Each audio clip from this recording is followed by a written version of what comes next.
américaine et qu'il ait de la popularité pour le faire. Et alors, les documents que vous venez de voir, c'est le genre de documents qui ferait le bonheur de l'homme que vous allez voir, Gérard Lhéritier. Il fait la une du magazine bilingue Winner, et le fait est que c'en est un de Winner, puisqu'il a imaginé le musée des lettres et des manuscrits et créé une société spécialisée dans l'achat, la vente, l'expertise et la promotion du patrimoine écrit.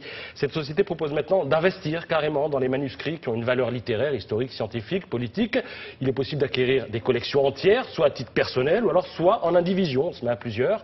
L'avantage de cette formule, outre celui du placement, c'est surtout qu'elle permet d'éviter la dispersion des collections importantes et ont été ainsi rapatriées en France des centaines de lettres de Napoléon détenues par tout un tas de collectionneurs américains.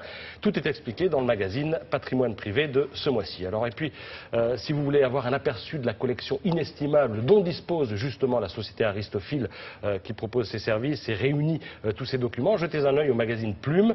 Vous y trouverez tout un tas de manuscrits qu'on peut voir dans ce musée des lettres et des manuscrits. Le manuscrit de la chanson la plus célèbre de Léo Ferré, par exemple, ça date de 1969, avec le temps, tout s'en va, etc.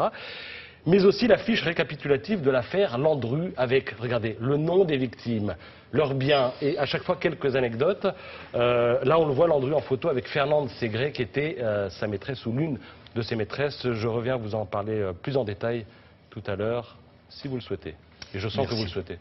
Oui, parce que Laura est à côté de vous et Laura, elle a un bon plan à nous proposer qui va intéresser tous les parents qui vivent le même cauchemar tous les ans. C'est le mois d'août approche.